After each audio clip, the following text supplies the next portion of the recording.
I still remember the first time this franchise really grabbed America's attention.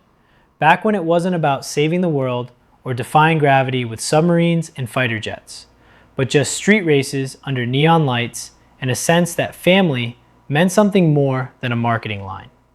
Fast forward to where we are now, and the conversation around Fast and Furious 11 feels less like another sequel and more like the closing stretch of a cultural experiment that somehow survived longer than most superhero universes.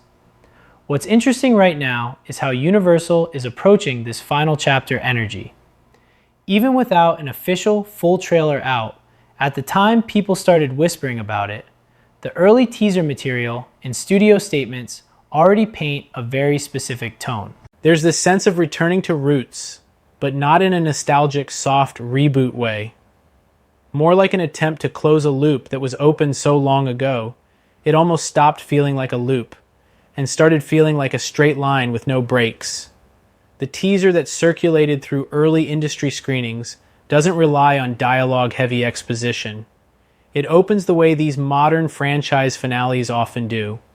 Quiet, almost reflective shots of empty highways, old cars being restored in dim garages, and Dom standing in silence longer than we're used to seeing him.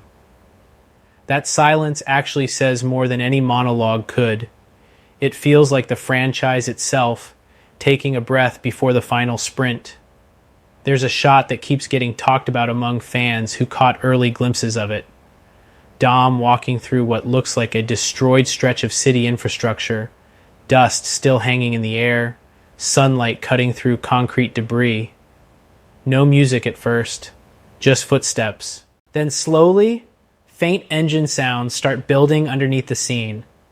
Not loud, not aggressive, just present, like memory refusing to disappear. And that's kind of the direction this film seems to lean into.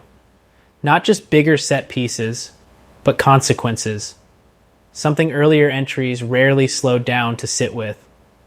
For a long time, this series operated on escalation logic. If a car jumped from one building in the last movie, the next one needed 3 buildings and a submarine. But here, even the teaser tone suggests a shift.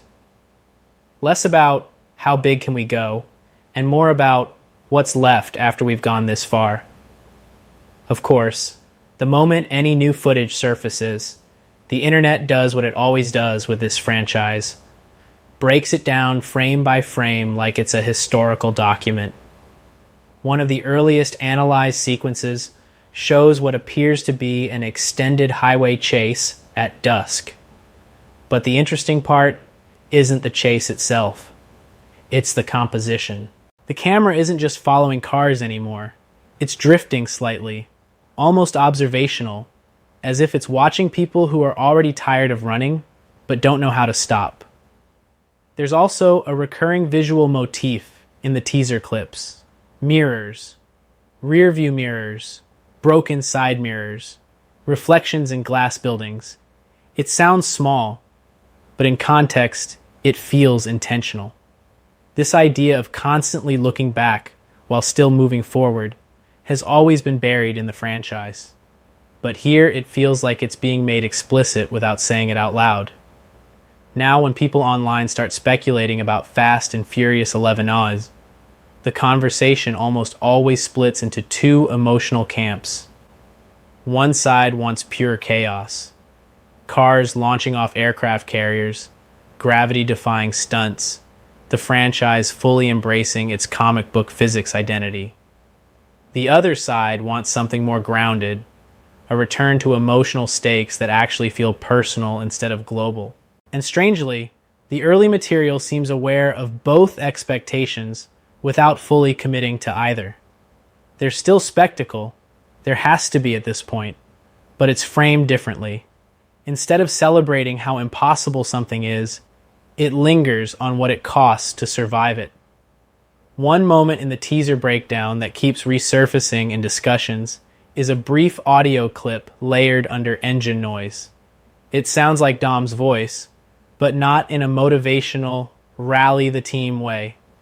It's quieter, almost worn down, Something along the lines of questioning whether the road they've been on was ever really under control, or just something they convinced themselves of. What makes that interesting is how rare vulnerability has been for this character in recent entries. Dom has always been the anchor, the one who speaks in absolutes about family and loyalty. So hearing even a fragment of doubt feels like a structural shift in how the franchise is willing to portray its center of gravity. And then there's the visual return of older Elements fans immediately latch onto. A garage that resembles the original shop from the first film, a classic Charger sitting in near identical lighting conditions as early scenes from decades ago, and subtle framing choices that mirror shots from the franchise's earliest days without directly recreating them. It's not fan service in the obvious sense. It's more like visual memory being layered on top of new reality. Industry chatter around the project has also been unusually reflective. There's this understanding in Hollywood right now that long-running franchises don't really get endings anymore. They get pauses, reboots, spin-offs, or soft resets. So the idea that Fast and Furious 11 now might actually try to function as a closing statement, even a partial one, is already shaping how people are interpreting every leaked detail. Some of the behind-the-scenes commentary suggests that production leaned heavily on practical stunt work again, more so than the previous entries where CGI took a larger role in the most extreme sequences. You can actually see that shift in the teaser footage. There's a weight to the movement of the cars that feels physically grounded, even when the scenario itself is still exaggerated. But what stands out most, at least from the fragments available, is the pacing. This doesn't feel rushed. Even in action-heavy cuts, there are pauses built in. Moments where the camera just holds on faces longer than expected. Moments where silence exists without being immediately filled by dialogue or sound design. That alone signals a different editorial philosophy. Almost like the filmmakers are aware that after more than 20 years, the audience doesn't just need stimulation, they need recognition. A sense that the story has seen itself as much as we've seen it. And somewhere underneath all of that, there's still the question that has followed this franchise for years. What does family actually mean when everything around it keeps escalating beyond normal human consequence? The teaser doesn't answer that, but it keeps circling it visually, like it's trying to find a version of that idea that can survive the final chapter intact. By the time the teaser ends, there's no big reveal, no final explosion, no dramatic villain speech, just a car engine idling, then fading out. And that's what lingers more than anything else. Not what was shown, but what was withheld. Because at this point in the franchise, silence almost feels more intentional than spectacle. When you start piecing together what Fast and Furious 11-9 is actually trying to do on a story level, it doesn't come across like a clean continuation of the last film so much as a consequence of everything that's happened before it finally collapsing inward on itself.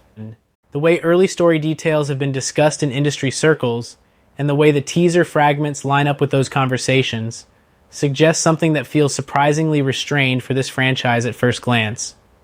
Not smaller in scope exactly, but more focused. Almost like the narrative is narrowing its field of vision after years of constantly expanding outward. Dom is still at the center, but not in the same leader of the crew posture we've seen for so long.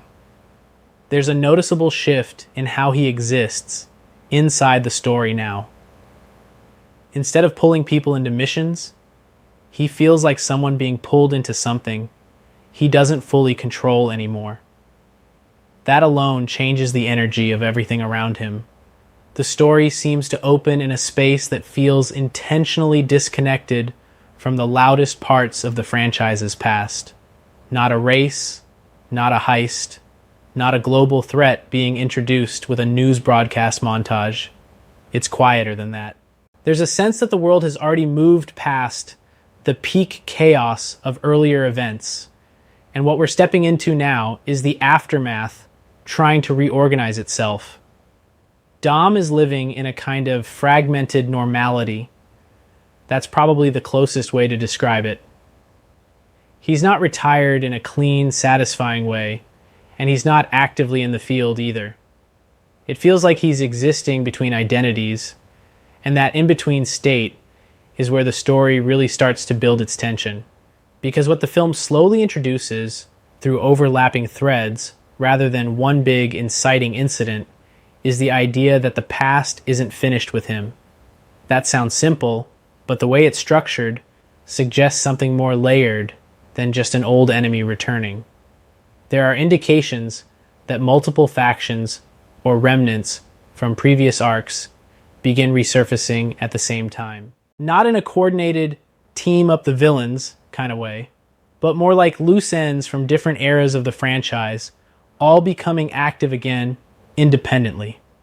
It creates this strange sense that the world of Fast and Furious has accumulated too many unresolved movements, and they're all starting to move at once. One of the early narrative threads seems to involve intelligence communities trying to quietly track patterns that don't fully make sense on paper. Not a single global threat, but scattered incidents that resemble old tactics, old tech, old methodologies. It's like someone is replaying history with slight modifications. And that's where Dom gets pulled back in.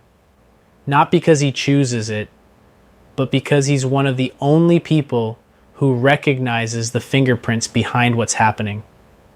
At the same time, the film doesn't immediately reunite the entire crew in the way you'd expect. That's one of the more interesting structural choices. Instead of the classic ensemble reformation, the story keeps people separated for longer than usual. Some are trying to stay out of it entirely. Some are already involved in different pieces of the puzzle without knowing how it connects. Letty's presence, from what can be gathered, feels more grounded in this entry. Less about high-altitude action and more about emotional anchoring. There's a recurring idea of her trying to hold on to something stable while everything else keeps drifting back into instability. Her storyline doesn't rush toward the main conflict. It slowly gets absorbed into it. Then there's the subtle but important return of figures from earlier eras of the franchise. Not always physically at first, but through implication. Names being mentioned in conversations, old operations being referenced in intelligence files, locations that carry weight because of what happened there years ago. The film seems to be using memory as a structural device. Not flashbacks, in the traditional sense, but memory embedded in the present timeline. Like the past isn't something we revisit. It's something still actively influencing decisions in real time. One of the more striking elements in how the story is framed is the absence of a clear single antagonist in the early stages. Instead, there's a sense of systems and echoes, the kind of storytelling where the conflict doesn't announce itself through a villain speech, but through overlapping consequences that start forming a pattern only after they've already caused damage. Dom's first real movement back into action doesn't feel like a heroic return. It feels reluctant, almost procedural. He follows a lead, not because he's ready, but because ignoring it would mean accepting that everything they went through before is already starting to unravel again. And that's where the tone starts to shift more noticeably. Because as he moves deeper into these emerging threads, the film begins reintroducing the mechanics of the franchise in a way that feels familiar but slightly aged. Cars, yes, but not just as tools for spectacle. They're treated more like extensions of history again. Each vehicle seems tied to a specific memory, a specific era, a specific version of these characters that doesn't exist anymore, but still affects how they operate. There's also a recurring sense that technology has changed the rules of engagement. Earlier films leaned heavily on mechanical skill and street-level intuition. Here, the environment feels more digitally layered. Surveillance, tracking systems, data manipulation. It's not just about who drives better anymore, but who understands the infrastructure around them. But what keeps the story grounded is that it never fully abandons the human scale of its conflicts. Even when things escalate into larger operations or coordinated actions, the emotional weight keeps pulling everything back to personal stakes. Dom isn't just trying to stop something from happening. He's trying to understand whether the life he built was ever separate from the chaos that keeps returning. And that question becomes the quiet engine underneath the entire narrative progression. As the first act structure continues to unfold, the story gradually starts reconnecting fractured members of the crew, but not in a celebratory way. These reunions feel more like intersections than gatherings. People crossing paths because the situation forces proximity, not because everything is already resolved. There's tension in that. Not necessarily conflict, but distance.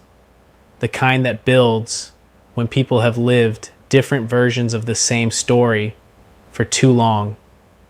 And underneath it all, there's a growing realization that whatever is happening now isn't just another mission. It feels like something that has been building quietly across multiple points in time, finally reaching a stage where it can no longer stay fragmented. The film doesn't rush to define what that something is in explicit terms, which actually makes the unfolding story more engaging in this early phase. It's allowed to feel incomplete, like pieces of a larger structure are being placed without showing the final shape yet. And just when it feels like the narrative is settling into a familiar rhythm of investigation and reconnection, small disruptions begin appearing in ways that suggest the situation is already more advanced than the characters realize. Information is outdated before it's even acted on. Locations shift. Timelines don't fully align. It creates a subtle but persistent instability in how the story unfolds, as if the characters are always slightly behind whatever is happening. That underlying pressure is what starts to define the next phase of the film, and it becomes clear that whatever direction this is heading, it isn't going to allow anyone to stay in control for long. By the time the story starts tightening its grip in the second stretch, the sense of control that Dom and the crew usually rely on begins slipping in a way that feels more psychological than physical at first. What's interesting is how the film seems to treat competence differently this time. In earlier entries, this group always had an answer, sometimes unrealistic, sometimes exaggerated, but still an answer. Here, the problem isn't that they lack skill. It's that the situation keeps evolving faster than their understanding of it. Dom's movement through the unfolding investigation starts to feel less like a linear mission and more like tracing footprints that keep getting overwritten. Every time he reaches a point where something should make sense, there's already a new layer on top of it. There's a sequence described in early breakdowns where he revisits a location tied to one of the first emerging incidents, only to find that the environment has been subtly altered. Not destroyed, not rebuilt, just adjusted in a way that doesn't match memory. That's the kind of detail that doesn't scream action set piece, but it quietly changes how the audience experiences tension, because it suggests something or someone is not just reacting, but actively rewriting context. Meanwhile, the crew isn't operating as a single unit yet, and that separation starts to matter more than it initially seemed. Each character is essentially interacting with a different version of the same unfolding truth, without realizing how interconnected those versions are. Letty's storyline, in particular, leans into observation rather than participation during this phase. She's not chasing leads in the same aggressive way. Instead, she's noticing patterns in behavior, small inconsistencies in communication, timing, and decision-making that suggest something larger is influencing outcomes behind the scenes. Roman, on the other hand, carries a different kind of tension. His instinct has always been to push against seriousness with humor, but here even that starts to feel slightly strained. Not because the tone forces him into drama, but because the situations themselves don't allow his usual rhythm to land in the same way. The world around him feels less responsive to chaos and more structured in a way that resists interruption. And that's where one of the underlying themes of this section becomes clearer. The idea that chaos is no longer unpredictable in the same way it used to be. It's been studied, anticipated, possibly even replicated. The film doesn't state that directly, but it starts suggesting it through how events unfold. Encounters feel staged in hindsight, not in a theatrical sense, but in the way that certain outcomes seem slightly too aligned with prior knowledge. Dom's growing awareness of this doesn't immediately translate into action. Instead, it turns inward first. There's a noticeable shift in how he processes information. Less reaction, more hesitation. And that hesitation becomes part of the tension, because Dom is usually portrayed as someone who moves with conviction even when the odds are unclear. Here, conviction is still present, but it's being tested in real time. One of the more subtle but important story developments in this section involves the reintroduction of past operational frameworks that the crew once unknowingly disrupted. Instead of presenting these as villainous masterminds, the film frames them more like residual systems, structures that survived previous conflicts and adapted. That idea changes the nature of the conflict significantly, because now the opposition isn't just individuals or rival crews. It's the persistence of systems that have learned from every mistake made against them. And that leads into some of the more grounded tension-building sequences, where the crew begins to realize they're not being chased in the traditional sense. They're being observed, mapped, and tested. Encounters happen with timing that feels almost instructional, like someone is measuring responses rather than trying to win outright. There's a tension in that kind of storytelling that doesn't rely on explosions or spectacle. It relies on uncertainty, on the feeling that every move has already been partially accounted for. As the group starts slowly reconnecting through necessity rather than choice, the emotional undercurrent becomes more pronounced. These aren't triumphant reunions. They're practical ones. People coming together because staying apart is no longer viable. And even then, trust isn't fully restored. It can't be. Too much time has passed. Too many different experiences have shaped each individual path since the last unified moment they shared. The film uses that distance effectively. Conversations are shorter than expected. Information is exchanged in fragments. People finish each other's thoughts less often than they used to, which is a subtle but noticeable shift from earlier entries, where the crew often operated with near telepathic coordination. Meanwhile, the larger mystery continues expanding without fully revealing its center. It's less about uncovering a single antagonist, and more about realizing that multiple actions across time might have been leading toward this convergence point without anyone fully recognizing the pattern. Dom eventually begins to see a thread connecting certain past missions, not in terms of enemies defeated, but in terms of unintended consequences left behind. Infrastructure changes, power shifts, technological adaptations. Things that were never meant to be permanent, suddenly becoming part of the world's operational fabric. And that realization starts to weigh on him in a different way than physical danger ever has. Because if the past isn't just behind them, but actively shaping the present in ways they never fully understood, then the question isn't just how to stop what's happening now. It's whether they were part of creating it in the first place without realizing it. That's the kind of narrative pressure that doesn't resolve quickly. It builds slowly, almost quietly, even as external events continue unfolding around it. And as this section moves toward its transition point, the sense of inevitability becomes harder to ignore.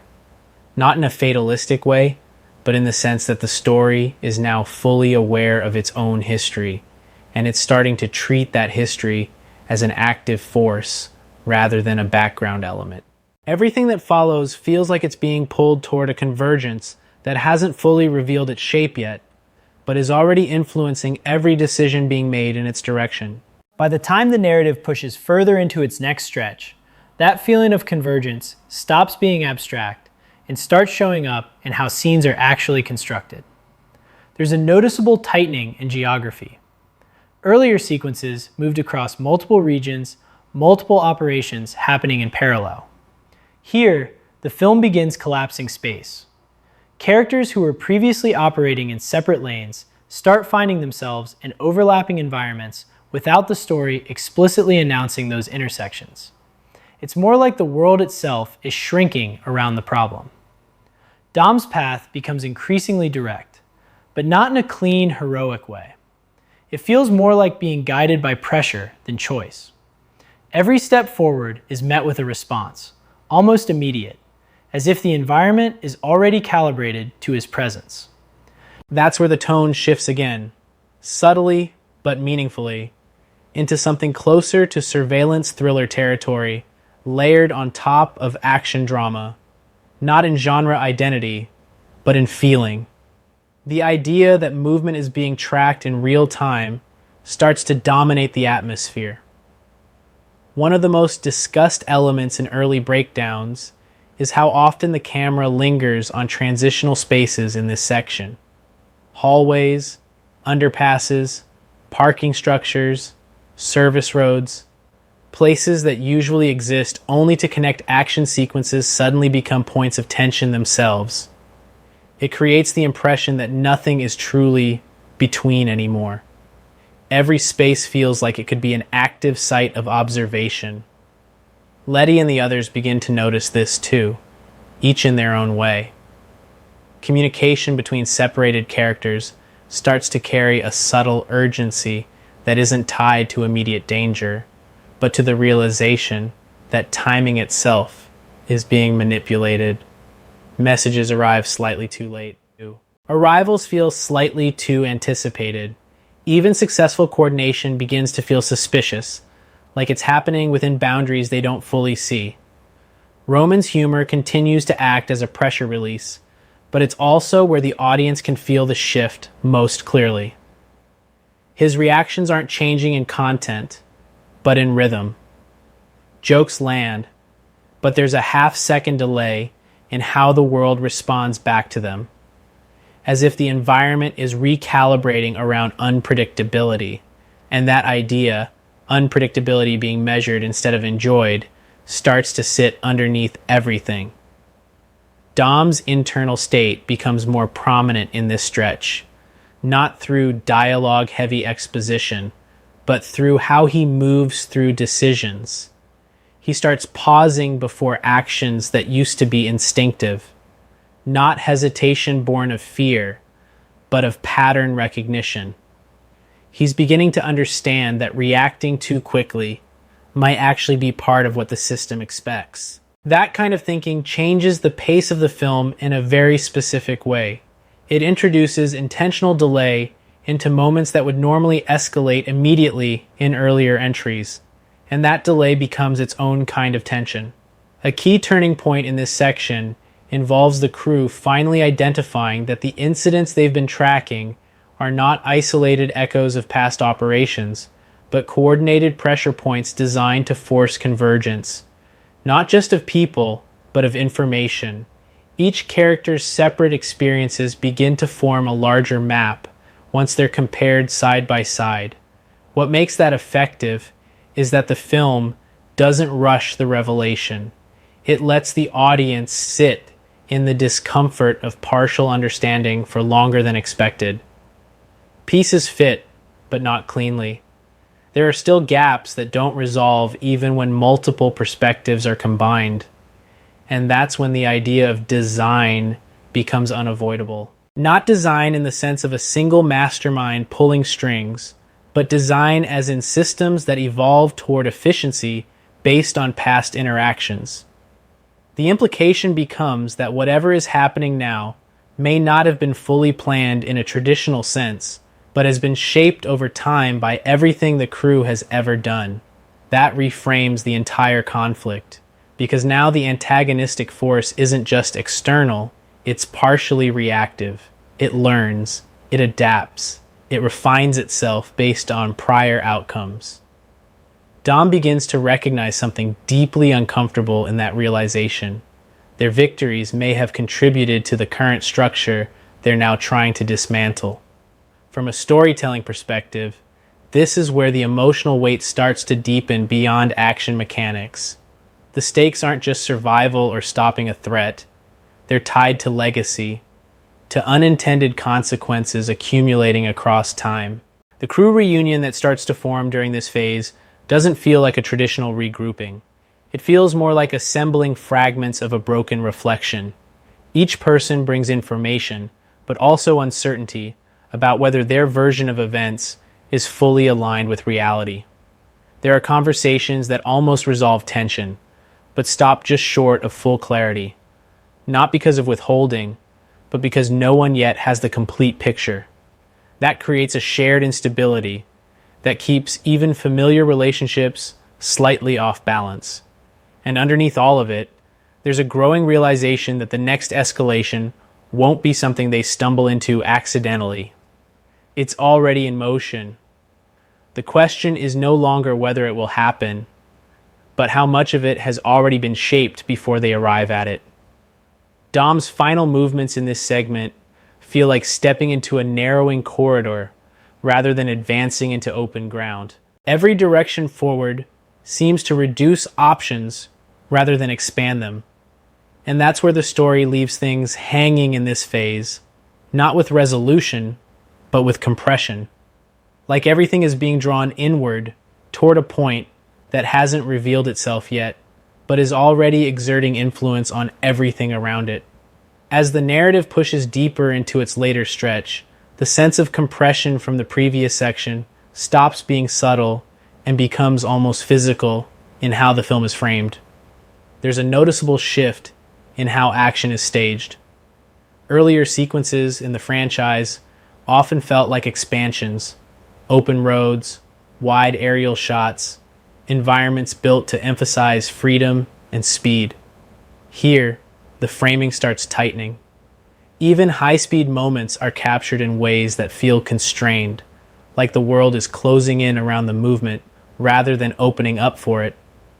Dom's journey begins to resemble a controlled descent into something already in motion. What's important is that he's no longer discovering the existence of the system. They've already confirmed it's there. Now the focus becomes understanding its boundaries, and more importantly, whether those boundaries are even meant to be visible. One of the key developments in this section involves the crew finally operating in partial synchronization again, but not through full reunion. Instead, it's fragmented coordination, short bursts of alignment where information overlaps just long enough to produce clarity before dispersing again into separate threads.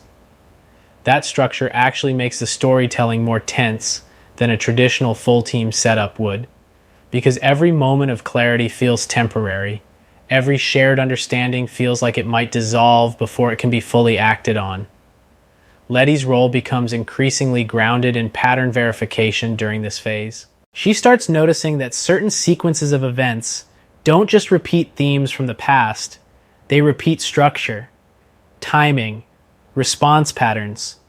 Almost like the system they're dealing with isn't just copying tactics, but refining behavioral responses based on observed outcomes. Roman's presence continues to function as emotional pressure relief, but even he begins to recognize that humor isn't breaking tension in the way it used to. The world around him doesn't fully release after jokes anymore. It holds its shape, which subtly reinforces the idea that the environment itself is becoming less reactive to unpredictability. And that's where the psychological weight of this section really settles in. Dom, meanwhile, starts to engage with the central mystery from a different angle. Instead of chasing incidents, he begins mapping relationships between them. Not just where events occurred, but how responses to those events were structured. That shift from reaction to analysis marks a quiet but important evolution in how he operates within the story. There's a moment described in early breakdowns where he revisits a sequence of past mission data, not as flashbacks, but as reconstructed timelines assembled from fragmented sources.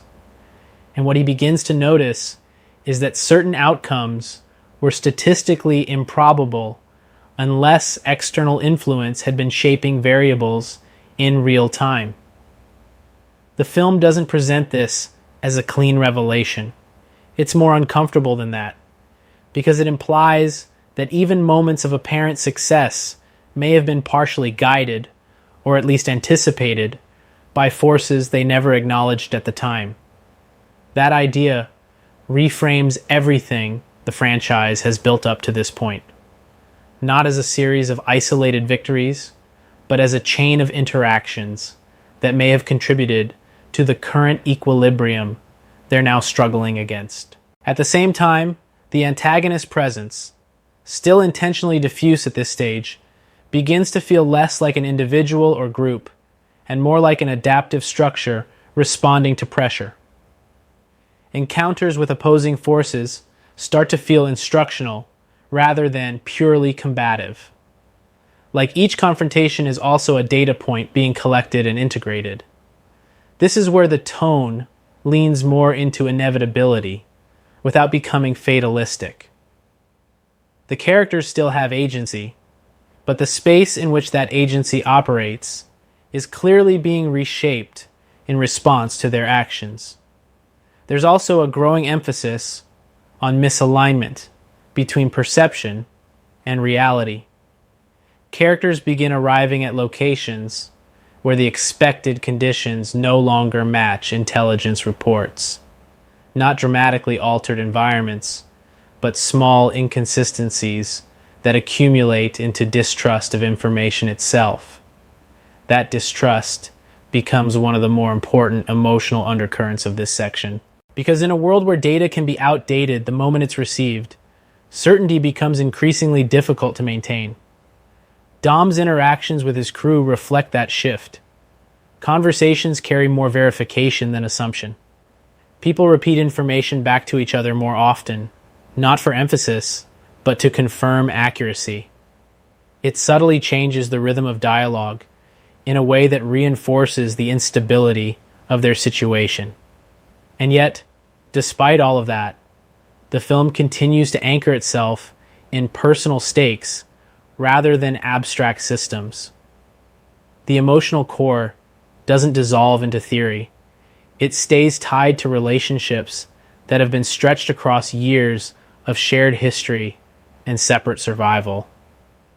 There's a growing sense that what's being tested here isn't just their ability to solve the problem in front of them, but whether their bonds can withstand an environment that actively distorts certainty. As this section moves toward its transition point, the structure of the story begins to narrow even further. Separate threads that once felt parallel now begin angling toward the same convergence zone. Not all at once, and not cleanly, but unmistakably.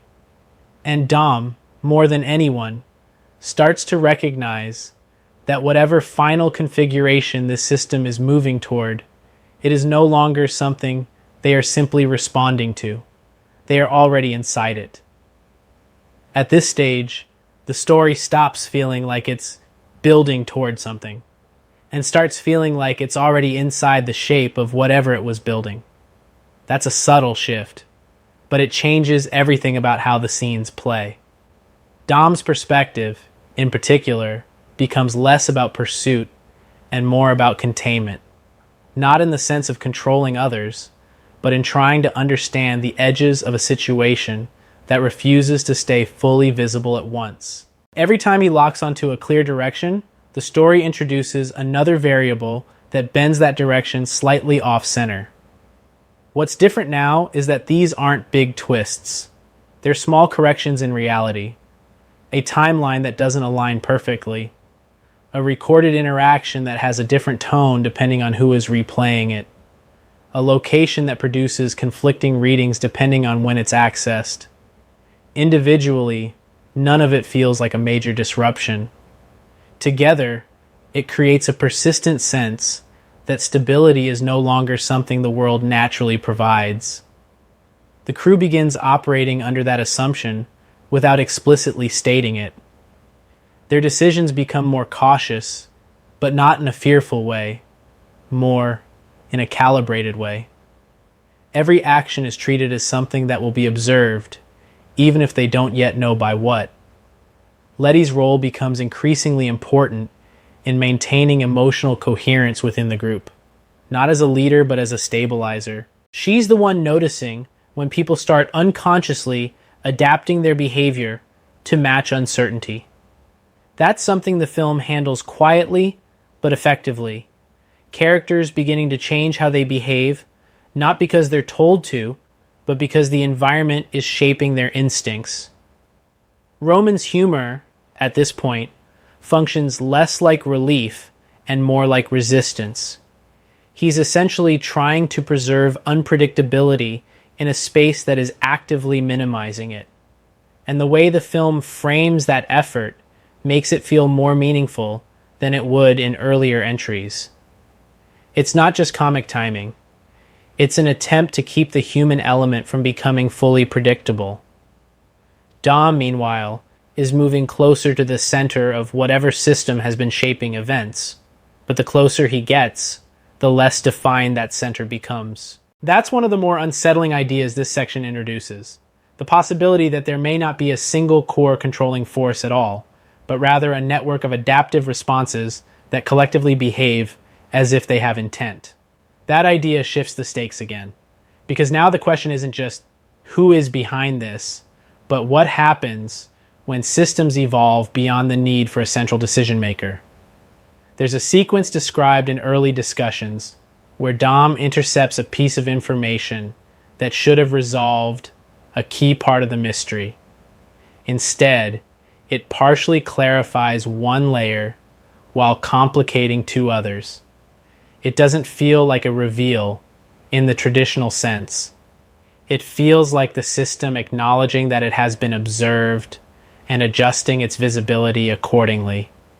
That's where the paranoia element of the story becomes more pronounced, not in a horror sense, but in a structural sense. Information itself becomes unreliable, not because it's false, but because it's incomplete by design. The crew eventually converges again in a way that feels less like reunion and more like forced alignment.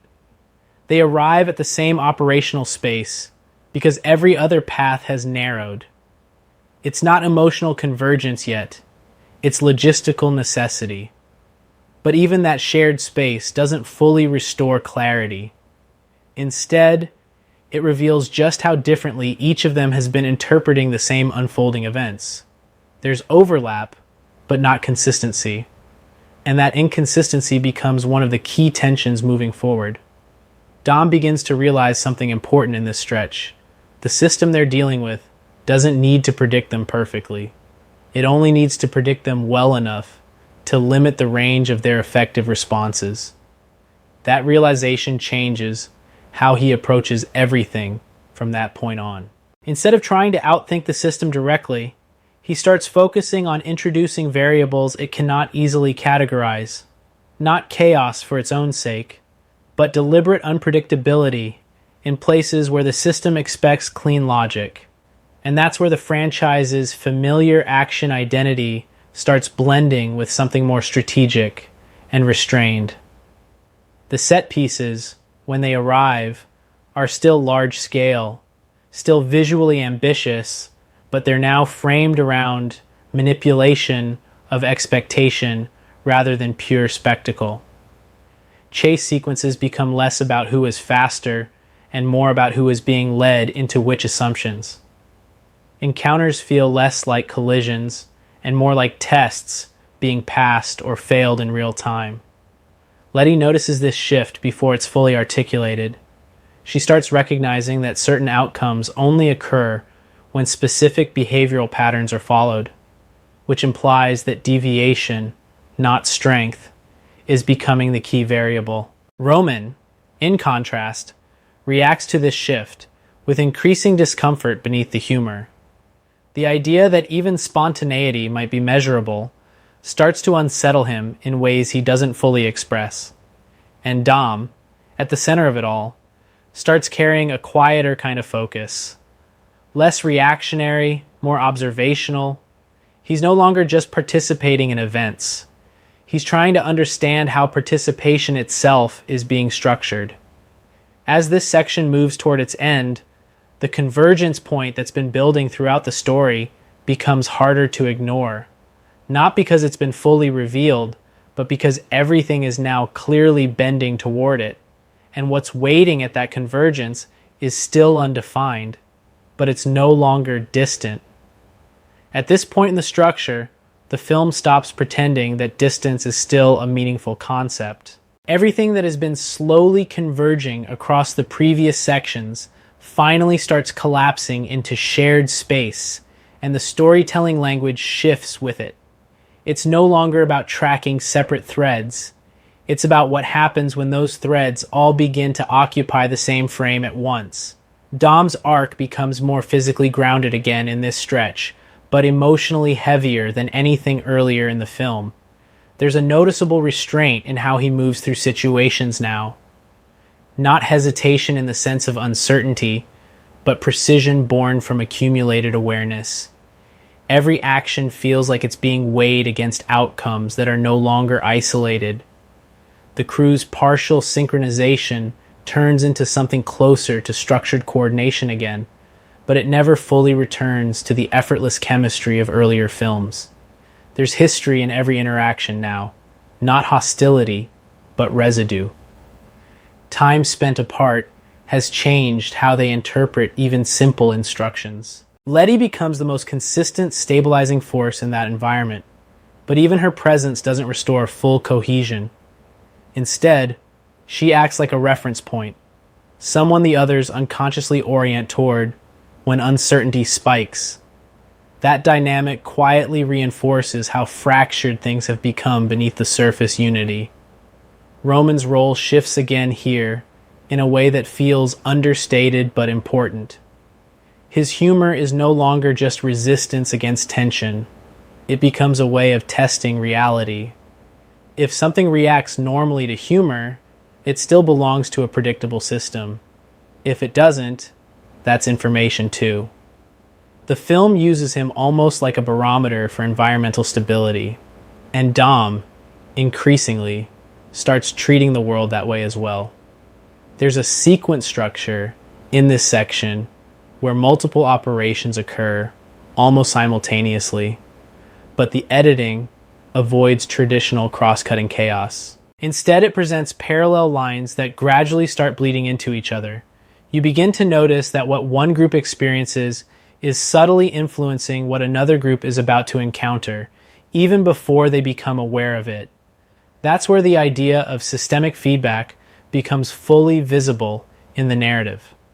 Actions are no longer isolated events. They are inputs into a larger adaptive loop. The opposing force, whatever form it ultimately takes, is no longer framed as chasing the crew. It's responding to them in real time with increasing efficiency. Encounters feel less like ambushes and more like adjustments, like the system is correcting for deviation rather than initiating conflict. That shift has a psychological effect on the characters.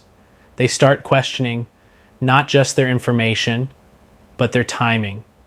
Whether arriving somewhere is itself already part of a predicted sequence. Dom begins to push against that idea in a very specific way. Instead of trying to avoid prediction entirely, which is impossible at this point, he starts focusing on breaking sequencing, introducing interruptions that don't fit expected behavioral flow. It's subtle, but it changes how scenes are constructed. Actions that would normally follow logical escalation are intentionally disrupted. A pursuit doesn't end where it should. A confrontation doesn't escalate on schedule. Even moments of clarity are interrupted before they can fully resolve into understanding. The effect is that the audience begins to experience the same instability the characters are navigating. Not confusion, but a constant sense that resolution is always slightly deferred. As the convergence point finally becomes physical rather than theoretical, the environment itself starts reflecting that compression. Multiple narrative threads that were previously separated geographically now occupy overlapping zones. Not through coincidence, but through design logic that is never explicitly explained, but increasingly implied. Dom's presence in this space feels less like arrival and more like entry into a pre-configured condition, like stepping into something that was already structured around anticipated behavior. Letty senses that shift almost immediately. Her reactions become more focused on timing than content. When to act matters more than what action is taken. Roman, for once, is less verbal in this section. The humor doesn't disappear, but it becomes more fragmented, as if even comedic rhythm is struggling to find consistent footing in an environment that refuses to stabilize. And then there's the growing realization that whatever system they are dealing with has moved beyond reactive intelligence into something closer to anticipatory adaptation. Not predicting outcomes in a simple sense, but shaping the probability space in which those outcomes occur. That distinction becomes critical to how the rest of the story unfolds, because now even success feels conditional, not guaranteed, not impossible, just dependent on whether the system allows that particular branch of possibility to remain viable. Dom recognizes that directly in a moment that doesn't rely on exposition. It's inferred through how he responds to a situation that should have resolved cleanly, but instead shifts mid-execution. The response isn't frustration, it's recalibration, a quiet acceptance that the rules have changed again without announcement. As this section moves toward its transition, the convergence is no longer something approaching, it's something they are already standing inside of, without full confirmation of what that means yet. At this stage, the story no longer feels like it's moving toward a climax in the traditional franchise sense. It feels like it has already crossed into the space where endings begin forming themselves without asking permission from the characters. There's a noticeable tonal stillness underneath everything now, even during action-heavy sequences. It's not silence, but it's restraint, like every moment is being held just slightly longer than expected, forcing attention onto consequences instead of impact. Dom operates inside this stretch with a kind of controlled awareness that hasn't really defined him earlier in the saga.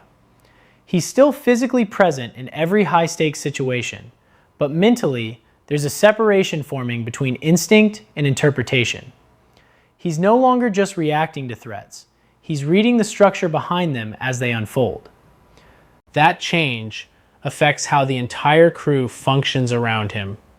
Without explicitly stating it, the dynamic shifts into something more observational. People don't just execute plans. They verify them in real time against evolving conditions. Trust becomes less about belief in each other and more about consistency of observed behavior.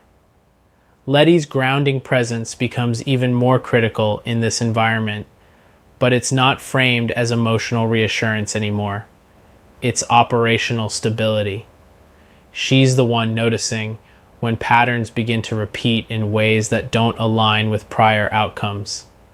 That awareness gives her a role that feels less reactive and more diagnostic. Roman's humor, which once acted as a pressure valve, starts to feel like it's operating in a space that no longer fully responds to it, not in a comedic failure sense, but in a structural one. The environment doesn't reset after humor the way it used to. That small change makes everything feel more continuous, less forgiving. Meanwhile, Dom begins to piece together something that doesn't arrive as a revelation, but as accumulation.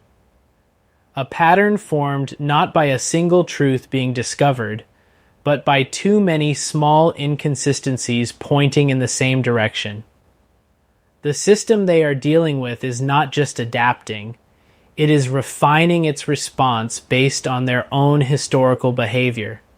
And that realization changes the emotional weight of every decision moving forward, because it means nothing they've done has been external to the system they are now inside of. Every victory, every disruption, every escape has contributed to shaping the current structure they're trying to navigate. That idea doesn't lead to despair in the film's tone. It leads to focus, a narrowing of intent.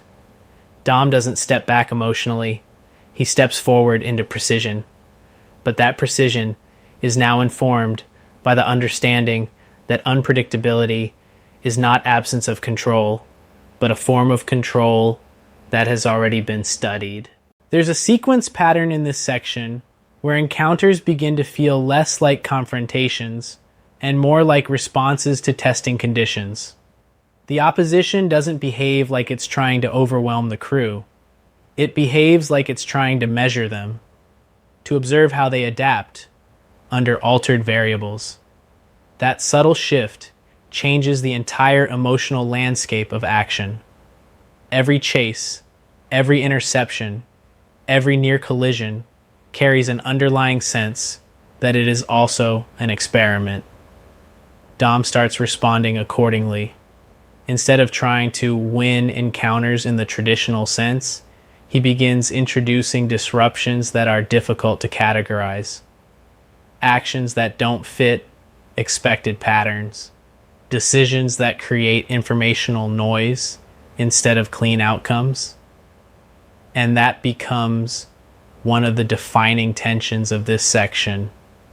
Not whether they can survive the system, but whether they can become unintelligible to it. The crew's partial reunification solidifies further here, but it still doesn't feel like full restoration.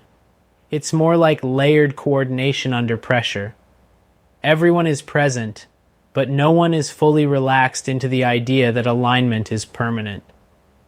Letty keeps reinforcing situational awareness without needing to verbalize it constantly. Roman's input becomes more situationally selective, almost like he's choosing when to engage, based on whether the environment still behaves predictably in that moment. And Dom increasingly becomes the point where all these interpretations intersect.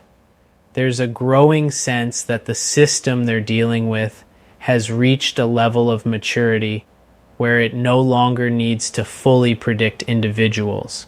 It only needs to constrain the range of possible outcomes enough that all paths still lead toward convergence. That concept, convergence as constraint rather than destination, starts to define the emotional pressure of the final approach. Because it implies that no matter how they move, they are already operating within a narrowing field of allowed variation. And yet, despite that, Dom continues pushing toward introducing variables the system cannot easily stabilize, not as rebellion, but as necessity. If everything is being measured, then the only remaining leverage is unpredictability that resists classification long enough to matter. As this section closes, the film holds on that tension without resolving it. The convergence point is no longer distant, no longer abstract, and no longer something they are approaching cautiously. It is now the environment they are fully inside of, and whatever comes next is no longer about arriving somewhere. It's about what remains possible once arrival has already happened. At this point, the story stops treating the convergence as a location or even a sequence of events and starts treating it more like a condition the characters can't step outside of anymore. Everything feels slightly denser now. Not louder, not faster, just heavier in the way information lands. Even simple exchanges carry subtext that didn't exist earlier in the film. It's like every conversation is happening with awareness that it might be the last time that version of understanding holds. Dom exists inside that shift in a very specific way. He's still the center of movement, but not the center of certainty. That distinction matters more than it sounds like it should. People still look to him for direction, but the film quietly shows that direction itself has become less absolute. It's more about choosing which uncertainty to accept rather than eliminating it. Letty becomes increasingly important in maintaining coherence across the group, but even she isn't positioned as a stabilizing answer anymore.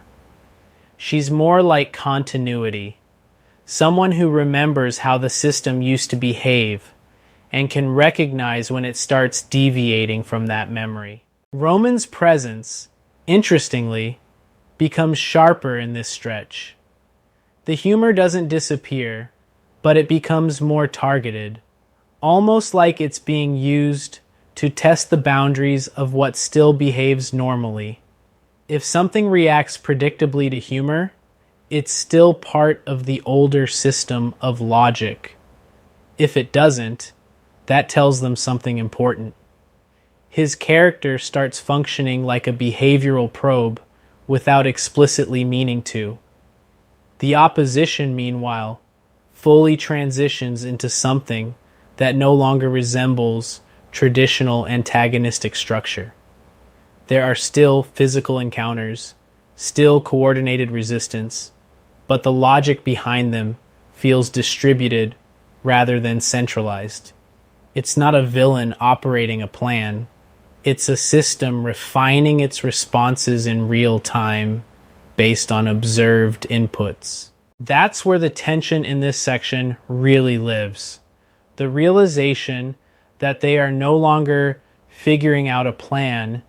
They are inside a dynamic environment that adjusts itself around their attempts to figure things out. Dom begins to understand that the only way to create meaningful disruption is not through force, but through unpredictability that cannot be cleanly recorded or reused. That idea subtly reorients how he approaches every situation. Instead of optimizing outcomes, he starts thinking in terms of breaking pattern recognition itself. And that leads to some of the most structurally interesting sequences in this stretch of the film. Encounters begin to feel less like escalating set pieces and more like controlled distortions of expectation. Outcomes don't just depend on skill, they depend on whether the system can interpret what's happening fast enough to stabilize around it. There's a growing sense that every action is being read as it happens, not after the fact. That changes the stakes in a way the franchise hasn't really explored before at this depth. It's not just reaction anymore. It's simultaneous interpretation. Letty starts noticing something subtle but important in this phase. The environment reacts differently depending on consistency. Repeated behavior becomes more predictable in response. Unusual behavior creates more unstable outcomes. That feedback loop becomes central to how they start planning their movements. Roman, ironically, becomes one of the few sources of instability that still feels organic rather than strategic. His unpredictability isn't engineered, it's natural. And that makes it harder for the system to fully categorize, which is something the group begins to quietly rely on without explicitly acknowledging it. Dom, however, carries the emotional weight of understanding what this implies at a larger scale. If the system is adapting this effectively, then the idea of final victory becomes less about defeating something and more about changing how one exists within it. There's a turning point moment in this section where a coordinated operation unfolds across multiple locations, but instead of focusing on success or failure, the film emphasizes overlap. Actions in one place subtly alter conditions in another. It creates the impression that geography is no longer the primary structure of conflict. Relationships between events are. And that's where the story starts to feel like it's entering its final shape. Because at this point, nothing is isolated anymore. Every movement is connected, even when characters don't yet see how. Dom's awareness of that interconnectedness becomes the final lens through which everything is filtered. He stops looking for the source of the system in a traditional sense and starts focusing on how to operate inside it without reinforcing its ability to predict them. That's a very different kind of objective than earlier in the franchise. It's not about stopping an enemy, it's about resisting legibility. As this section moves toward its close, the Convergence stops feeling like something ahead of them and starts feeling like something they've been contributing to the entire time without fully realizing it. And the story doesn't resolve that realization yet. It just lets it sit there, heavy and unavoidable, as everything continues tightening toward whatever form the ending is going to take. At this stage, the film stops expanding its world entirely and instead focuses on what it means for all of that expansion to finally come due. There's a noticeable change in rhythm, not in terms of faster pacing, but in how deliberately the story holds on moments that would normally be transitional. Movement between actions feels less like progression and more like passage through pressure. Every step forward carries the sense that something is recalibrating in response. Dom is now fully operating with awareness that the system they are inside is not just reactive, but continuously learning from them in real time. That awareness changes his behavior in a way that's subtle but consistent. He stops treating situations as isolated problems and starts treating them as parts of a larger behavioral loop. Letty, in parallel, begins functioning almost like a counterbalance to that perspective. Where Dom is thinking in systems and patterns, she keeps bringing things back to human scale consequences. Not in an emotional appeal sense, but in a grounding sense. What something actually means for the people standing in front of it, not just the structure it represents. Roman's role in this stretch becomes unexpectedly crucial in a different way. His unpredictability, which once served as tonal contrast, now functions as a genuine disruption layer in an environment that is increasingly optimized for pattern recognition. The system struggles more with behavior that does not align cleanly with adaptive prediction models. That makes him less of a comic presence and more of an unintended anomaly. And that idea that humanity itself contains unpredictable elements that resist modeling starts to become one of the underlying tensions of the final phase. The opposition is no longer visible in a traditional sense for much of this section. Instead, it manifests through conditions, delays, misalignments, shifting outcomes that suggest interference without direct confrontation. It feels less like being pursued and more like being guided into constrained configurations where only certain responses remain viable. Dom begins to recognize that even their successes are being absorbed into the system's learning process. That realization is crucial because it removes the idea of long-term advantage. Nothing they do stays outside the system's understanding for long. Every victory, becomes data. That leads to a shift in strategy that is less about winning encounters and more about introducing instability into the system's ability to interpret itself. There's a sequence structure in this section where multiple coordinated actions take place, but the emphasis is not on execution, it's on divergence. Each action slightly deviates from expected patterns in a way that prevents clean predictive modeling. The film doesn't present this as a technical explanation, but it's clearly embedded in how the scenes are cut and framed. Letty picks up on this approach quickly, even without it being explicitly discussed. She begins adjusting her decisions not based on efficiency, but on unpredictability within safe margins. It's a subtle shift, but it signals how deeply the crew has started adapting to the logic of their environment. Roman's contribution in these moments becomes almost paradoxical. He unintentionally produces variation in situations where consistency would normally be expected. That unpredictability becomes functionally useful in ways the group doesn't fully articulate, but quietly relies on. Dom, meanwhile, begins to understand something that reframes everything that came before. The system they are dealing with does not require perfection to function. It only requires enough consistency to narrow possible outcomes. That means their goal is not to defeat the system outright, but to introduce enough irregularity that its predictive boundaries become unreliable.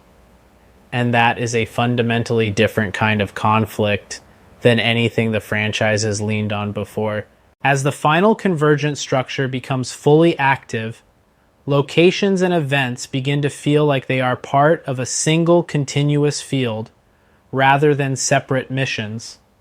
The separation between side objective and main objective disappears entirely. Everything is now part of the same unfolding condition. Dom's final movements in this section are defined by acceptance of that structure rather than resistance to it. Not acceptance in the sense of surrender, but in the sense of understanding the rules well enough to operate inside them without reinforcing their stability. The crew, now effectively aligned again in function, if not fully in emotional clarity, operates as a distributed system of response rather than a unified emotional unit. Coordination replaces cohesion. Precision replaces trust as the primary operating requirement. And that's where the film leaves this stretch, on the edge of full resolution, but still inside the mechanism that has been shaping everything so far. Nothing is concluded yet, but everything is now undeniably connected. At this point, the film no longer behaves like a traditional escalation toward a climax. It feels more like a final tightening of a structure that has been in motion for a long time, where every remaining thread is being pulled into the same pressure point, whether the characters are ready for it or not. The atmosphere becomes noticeably quieter in a strange way, even when the action is intense. It's not silence, it's focus. The kind of focus that removes unnecessary movement from the frame. Every shot feels like it has been stripped down to only what is essential for understanding what is happening in that exact moment. Dom is fully operating inside that stripped down reality now. His decisions are no longer framed as heroic choices in the traditional sense, but as calculated responses to a system that is actively adjusting itself around him. There's a sense that he has stopped trying to outpace the system and has instead started trying to disrupt its ability to stabilize around predictable outcomes. Letty's role becomes even more central in maintaining coherence among the crew, but the way she does it has evolved. It's less about emotional grounding and more about ensuring continuity of perception. In a situation where everyone is experiencing slightly different versions of unfolding events due to timing and interference, she becomes one of the few points of shared reference. Roman continues to act as an unexpected variable, but now even that unpredictability feels like it is being partially absorbed by the system. The film subtly suggests that nothing remains fully outside the system's learning curve for long. That realization adds a layer of tension to even his most spontaneous moments. There's a growing sense that the opposition is no longer acting in the way characters understand action. Instead, it is responding in real time with a kind of adaptive precision that removes the comfort of clear cause and effect. Encounters no longer feel like initiated conflicts. They feel like conditional responses triggered by the crew's movement through a controlled environment. Dom starts to recognize a critical limitation in their situation. The system does not need to anticipate every move perfectly. It only needs to constrain the range of viable outcomes enough that all paths still funnel toward a limited set of resolutions. That understanding reframes everything about how resistance works in this final stretch. The crew's coordination becomes highly refined, but also emotionally distant in comparison to earlier films. Communication is efficient, almost compressed. There is less dialogue and more confirmation, less explanation and more execution. That change reflects how survival in this environment requires minimizing interpretive delay. One of the key developments in this section involves the realization that even attempts at unpredictability begin to form recognizable patterns over time. What once disrupted the system becomes part of its data set. That forces the characters to escalate their approach, not in intensity, but in variability. Dom begins introducing actions that are intentionally non-optimal, not chaotic, but deliberately misaligned with expected efficiency. The goal is not to win engagements cleanly, but to create enough ambiguity in outcome pathways that the system cannot fully stabilize its predictive response. This creates a different kind of action language in the film. Set pieces are no longer structured around clear objectives like escape or pursue. Instead, they are structured around interference. How much can be disrupted? How many assumptions can be broken within a limited time frame? Letty's awareness of this shift helps the group maintain operational coherence. She becomes increasingly focused on identifying when the system begins adapting too quickly, signaling when their current approach is losing effectiveness. That makes her role less reactive and more diagnostic in real time. Roman, still unpredictable, becomes almost paradoxically essential in maintaining instability within the system's learning model. His behavior introduces irregularities that cannot easily be normalized, and while he may not consciously understand that function, the group begins to rely on it more deliberately. Dom, however, carries the weight of understanding where this is heading. The closer they get to the core of the convergence, the more apparent it becomes that there may not be a single moment of resolution in the way earlier films delivered. Instead, it feels like they are approaching a point where the system either restabilizes around them or fully collapses into a new configuration. There's a growing tension in that uncertainty, because neither outcome guarantees closure in the traditional sense. Victory itself becomes harder to define. As this section nears its end, the environment reflects that instability more clearly. Timing feels less consistent. Sequences that once followed predictable escalation patterns now shift slightly mid-flow, as if adapting in real time to the crew's approach. Dom continues forward regardless, fully aware that at this stage, stopping or retreating no longer meaningfully changes the structure they are already inside. And with that understanding, the story positions itself at the threshold of its final movement, where resolution is no longer about reaching the end of a conflict, but about surviving what the conflict has evolved into. At this point in the narrative, the feeling of next step almost stops making sense in the way it used to. The film has effectively folded all of its separate momentum streams into a single tightening corridor, and now everything is happening inside that pressure rather than moving toward it. Dom's presence in this final stretch is less about leadership in the traditional franchise sense and more about structural awareness. He's not just reacting to events anymore. He's actively interpreting how events are being shaped in response to him. That awareness changes the emotional temperature of everything he does. Even when he's in motion, there's a sense of calculation layered underneath instinct. Letty, at this stage, feels like the last stable reference point for the crew. Not because she controls anything, but because she still operates with a kind of emotional continuity that hasn't fully been absorbed into the system's adaptive logic. When everything else becomes reactive and conditional, her consistency becomes a grounding force the others unconsciously align with. Roman's unpredictability, which started as personality and evolved into functional disruption, now feels like it has reached its final form within the system.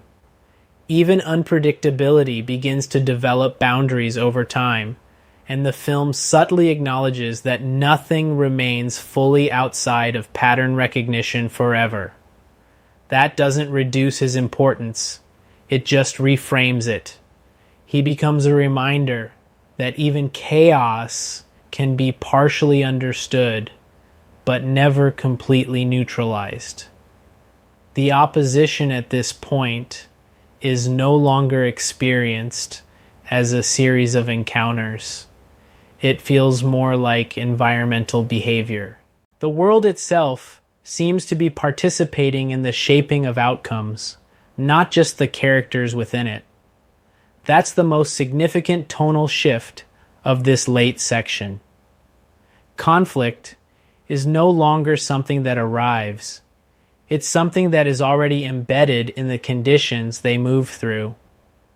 Dom begins to operate with full acceptance of that reality.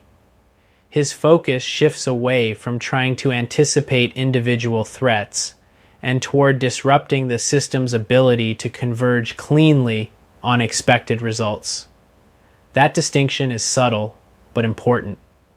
It's no longer about avoiding outcomes. It's about contaminating predictability itself. This leads to sequences where the crew's actions feel intentionally nonlinear, not chaotic, but deliberately misaligned with efficiency. Decisions are made not because they are optimal, but because they are harder to categorize. The goal is to introduce enough variability that the system cannot fully stabilize its response patterns. Letty's awareness of this strategy becomes increasingly important in maintaining coherence. She begins to act as a stabilizing interpreter, ensuring that the group's deviations still remain within survivable bounds. It's a quiet role, but essential in preventing total fragmentation. Roman continues to serve as an organic source of unpredictability, though the film makes it clear that even organic behavior is no longer fully outside the system's observational scope.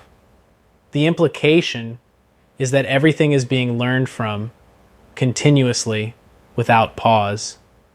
That realization removes the illusion of safe unpredictability, leaving only degrees of exposure.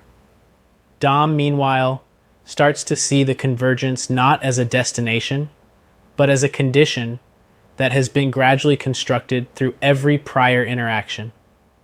Nothing they are experiencing is truly separate from what they've already done. Every choice, every escape, every victory has contributed to shaping the structure they are now inside of. That reframing removes the idea of a final confrontation in the traditional sense. There is no single moment that will resolve everything cleanly. Instead, there is only the question of how to operate within a system that has already accounted for most forms of resistance. As the final movement approaches, the environment begins to reflect that inevitability more strongly. Timing feels compressed. Options feel pre-filtered. Even space itself seems arranged in a way that reduces variability. But instead of retreating from that reality, Dom moves further into it, not because he believes he can outmatch it, but because he understands that the only remaining leverage is to operate in ways that resist full interpretation. The crew follows, not as a unified emotional unit, but as a coordinated set of responses moving through a shared constraint. Trust still exists, but it has been reshaped into something more functional than emotional. And as the film edges closer to its final convergence point, it becomes clear that the question is no longer whether they can stop what is happening. It's whether anything meaningful can still happen outside the structure that has already formed around them. At this stage, the story feels like it has stopped building entirely and is now simply operating at full compression, where every remaining movement is part of the same unavoidable mechanism tightening around the characters. Dom exists inside that pressure with a kind of quiet focus that replaces earlier urgency. It's not calm in a peaceful sense. It's calm in the way someone behaves when they've fully accepted that the environment is no longer negotiable. Every decision is made with the understanding that outcomes are already being shaped by forces that react faster than intention. Letty's presence continues to function as continuity within that environment, but even her role subtly shifts. She is no longer just stabilizing the group emotionally or operationally. She is anchoring shared perception. In a situation where interpretation itself is being distorted by timing, interference, and adaptive response systems, having someone who can consistently identify what is actually happening becomes critical. Roman's unpredictability, once a natural counterweight to structured environments, now feels partially integrated into the system's understanding. The film suggests something important here without stating it directly. Even irregularity becomes part of a model if it persists long enough. That doesn't remove its value, but it changes its function. It becomes less of a rupture and more of a known variable with uncertain output ranges. The opposition is no longer presented through identifiable force or presence. Instead, it manifests as alignment pressure within the environment itself. Situations feel subtly shaped toward limiting divergence, not forcing outcomes, but gently narrowing the field of what outcomes are viable. That's a much more unsettling form of control because it doesn't announce itself. Dom begins responding to this by refining his approach to disruption. Instead of trying to break patterns outright, he focuses on extending them just beyond their stable range. The goal is not destruction of the system, but forcing it to operate at the edge of its own adaptability. That edge becomes the only space where meaningful unpredictability can still exist. there's a noticeable shift in how the crew operates together during this phase. Coordination becomes almost procedural, stripped of excess communication. Every interaction carries implicit understanding rather than explicit instruction. That efficiency reflects how deeply they've adapted to an environment where delay equals vulnerability. Letty continues to act as the interpretive anchor, ensuring that deviations in perception don't fragment group understanding.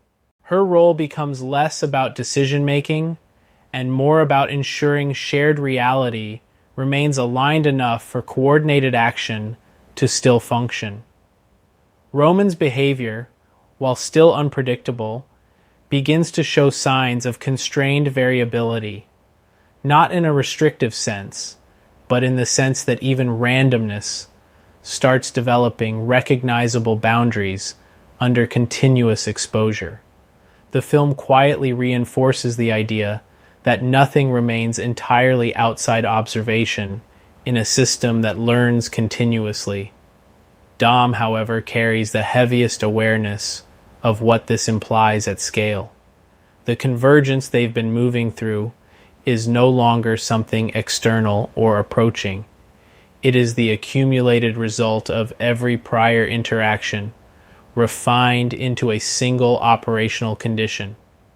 There is no separation anymore between past actions and present environment. Everything is part of the same ongoing structure. That realization removes the comfort of resolution as a clean endpoint. Instead, it reframes the situation entirely. The question is no longer how to end the system, but whether it can be meaningfully interrupted long enough for anything outside of it to exist, even briefly.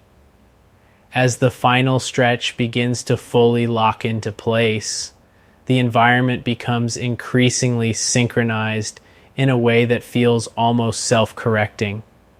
Deviations are absorbed faster. Misalignments resolve more quickly. It's not resistance. It's adaptation efficiency increasing to maintain structural stability.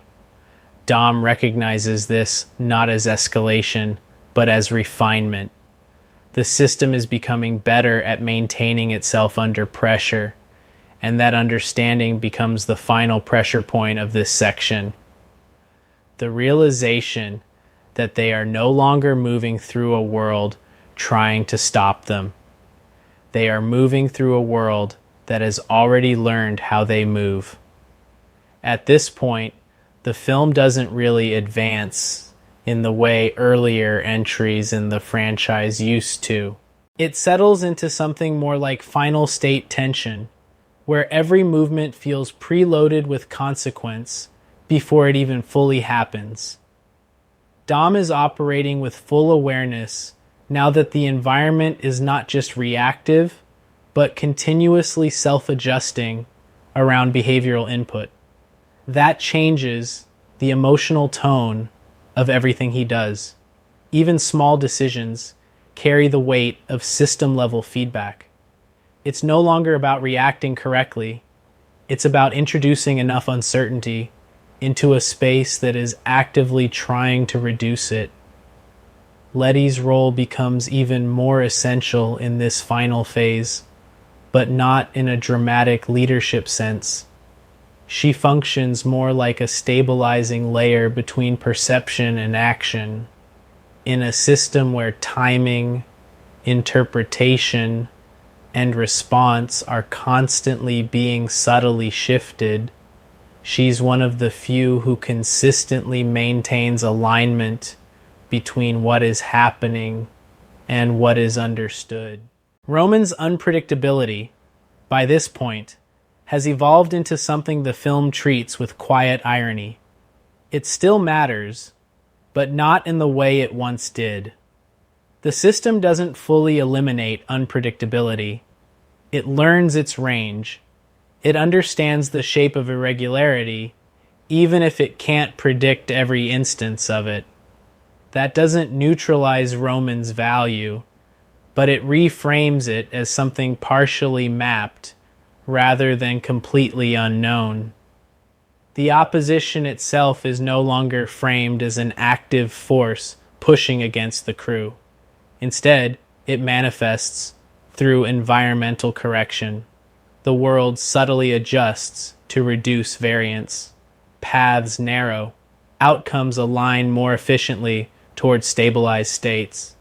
Encounters feel less like battles and more like recalibration points where the system corrects deviation. Dom begins to fully internalize the implications of that. Resistance is no longer about overpowering anything. It's about sustaining deviation long enough that the system cannot immediately normalize it. That creates a very different kind of tension in action sequences. Success is no longer measured by completion, but by how long unpredictability can be preserved before it collapses back into structure. The crew's coordination reflects that understanding. Communication is minimal, precise, and heavily reliant on shared intuition built over years of experience. But even that intuition is being tested because the environment is no longer allowing old patterns of collaboration to remain unchanged.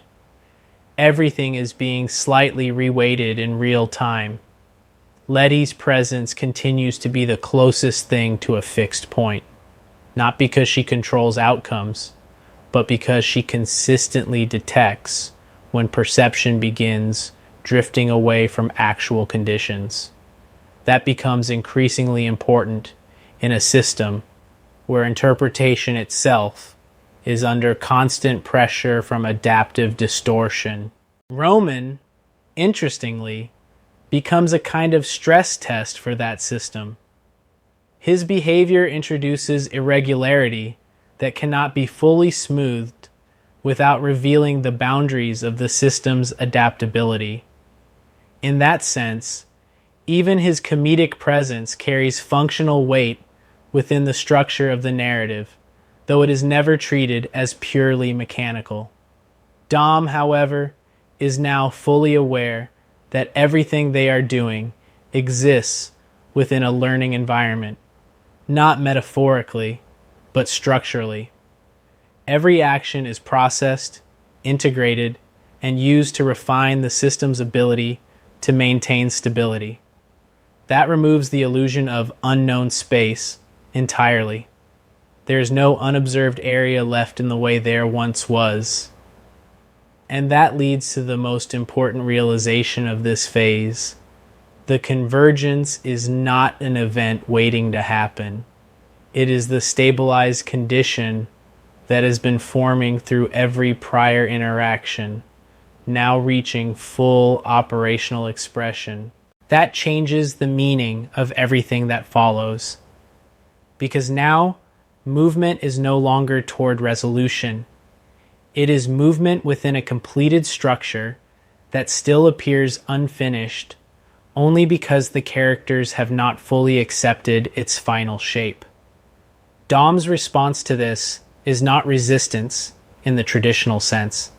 It becomes refinement of unpredictability. He begins operating at the boundary of what the system can comfortably classify, not to break it, but to force it into constant adjustment without settling. The final sequences of this stretch emphasize that tension more than anything else. Actions are precise, but unstable in effect. Outcomes are achieved, but always with secondary consequences that ripple back into the system's adaptation layer. And as everything tightens toward the final convergence point, the story makes one thing increasingly clear without stating it outright. There is no outside anymore. Only different ways of moving inside what has already been built